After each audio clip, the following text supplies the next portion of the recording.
Hey everyone, welcome back to Williamson Ridge Outdoors. Today we are back at it with our Milwaukee M18 fuel self-propelled 21-inch brushless lawnmower. So we're actually over at my brother's house today. I really want to answer some questions on this mower, and really the main one is being how long will this thing actually run in real world conditions. Milwaukee claims up to 60 minutes, but that's like if you're taking 1 inch of grass off. How much of a difference is it going to make when you get into a yard that's kind of overgrown? Are you still going to get a good runtime, or is it really just going to drain that battery down? So that's what we're going to find out today. We are going to be using the rear/side discharge. This has been an absolute dream whenever it comes to mowing grass, because I have not had this thing plug up, which is something that you can't say on most push mowers, especially when you get into that higher grass. So it's real easy to put the side discharge on. You can see the little 2 arrows right there. You actually just line up the 2 arrows on your chute, kind of raise it up a little bit, and then it drops right into place. And then the cover then holds everything in place. So the grass we're mowing is consistently about 10, 11 inches. And then you got strands that actually stick up, like this one, upwards of 13, 14 inches. But consistently, 9, 10 inches anyways. And we're actually going to be taking it down to 2.5 inches. That is the number 3 setting on this mower. So anyways, without further ado, let's go ahead and jump in there and start mowing with this thing. I'm going to start a timer on it, and we're going to see how long it'll run on 1 charge. Kind of hard to see out here in the sunlight, but I'm starting it right now.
Definitely giving the mower a bit of a break down here on this end. The grass is really thin. It's just kind of taken off just a little bit on the top. But we're actually down to 1 bar right now. But I don't know what her time is yet. It's actually been fluctuating a little bit. It's bouncing between 1 and 2 bars on the battery. I'm kind of hoping that it'll actually run the same on this last bar as it has on the others.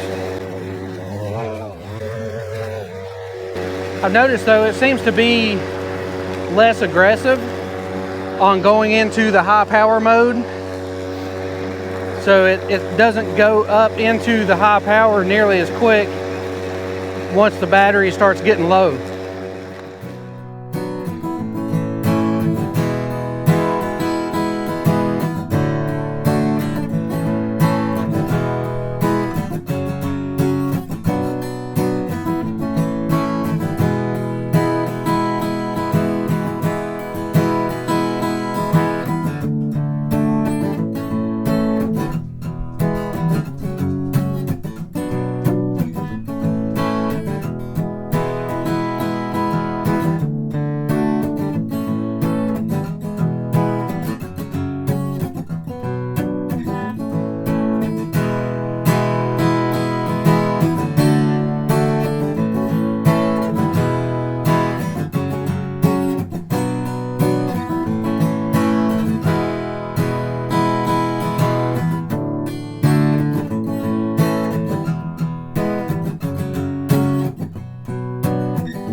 I believe it's done. Yep. So you can see our battery light is flashing right now, and it won't start back up, so she is completely dead. But it actually ran all the way to the point till the battery died, and the light was flashing for a long time before the mower actually died completely. I'm somewhat surprised but somewhat disappointed too, because you know, they do claim up to 60 minutes, which all manufacturers have an up to time, and it's usually in optimal conditions, or in Milwaukee's case, they say removing 1 inch of grass and, you know, at a certain area or whatever, and then it can mow up to a ½ acre. I don't know if you can see this, 39 minutes and 6 seconds. So almost 40 minutes of runtime. So down there on that far end, it was pretty thin. It actually stayed on the low mode. You know, didn't have to kick up into the high power mode or the high lift mode in order to cut that far in very much. So that really kind of extended the battery life a little bit once I got up there. Down here in this close end, I mean, it was consistently 10 inches and some of it above. And, you know, I couldn't be happier with the power of it and the way that it expels the grass. Like it still, I've not had this thing stop up. With this grass this tall getting, you know, almost 40 minutes out of the runtime, I would definitely say would be very likely that you could get 60 minutes out of it if you were kind of just maintaining your regular lawn. So anyways, stay tuned because there's still going to be more tests on this mower. This is a long-term mower, so I'm going to have it, you know, over the next year, maybe even 2 years. You know, at least throughout this year, you're going to get updates on it. Also, I almost forgot to mention, if you have any questions or things you'd like to see on this mower, leave it in the comments below, or leave your experiences if you own one of these mowers. I've actually heard some people having some issues with the drive or the self-propelled mechanism, that it'll just stop working on them. So be aware of that. If you enjoyed today's video, I appreciate you hitting that thumbs up button. Follow along with us for all the projects we have going on around the property, and we'll see you on the next one.